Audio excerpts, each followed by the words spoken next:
Here's something to think about. If you spend less money on food, you can use that money for anything like a vacation, maybe something for the house. So let's get started right now, saving money on that food budget. We have Laura Jones here from Community America Credit Union. We're glad you're back. Yes, glad What to can be you here. tell us? How can we save some dollars? Well, I think we all have good intentions. We're planning to feed our kids healthy food. We're planning to stick to our budget on groceries, but then stuff gets in the way. We're all very, very busy. Yeah. And so sometimes it's easier to grab takeout or stop and eat at a restaurant. That's not always friendly for our budgets or our waistlines. Yeah, true. So I think the big part is you first have to make a plan. Okay. So before you head to the grocery store, take a look and get everybody's schedule. And so we have a little example schedule here that kind of shows, do you have a baseball game one night? Do you have drama class for your kid? Do you have a date night scheduled? Because what you want to do is see how many meals you really need to prepare that week, because we don't want to be throwing out a whole bunch of food at the end of the week because you didn't have a chance to make it. So get an idea how many meals you're going to make, how many people are going to be at each meal, and then you'll be able to go with a plan.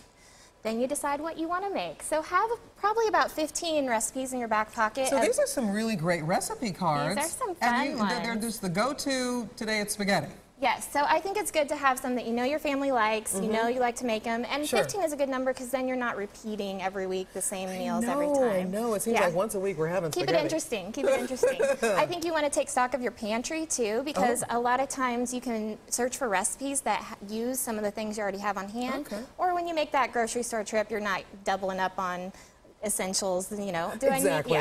Yeah. I mean, how many times have we bought too much ketchup or something like that? Definitely. All right. Look for recipes, too, that are going to use things that are in season right now.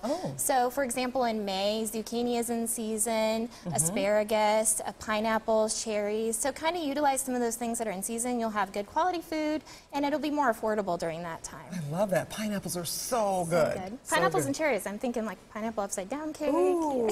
Yeah, that's not waistline friendly, but delicious, delicious. The other thing is to have your pantry stocked with some of those essentials that will help your buck go further. So things that are cheap like rice and beans, canned goods, so crushed tomatoes or tuna in a can. Oh, tuna, yeah, and I keep some of that canned chicken too. Yes, perfect. All right, we have 30 seconds, so what do we need to do here? Okay, so this is just a black bean spinach enchilada. So really all you have to do is put a little salsa down. And then we would layer that with tortillas. Sure.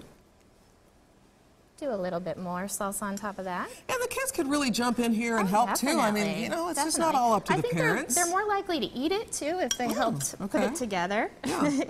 And there goes the beans. And here is the finished product. Laura, always full of great ideas to save on our, our budget. Help us out. Thanks so much for coming. Thank you.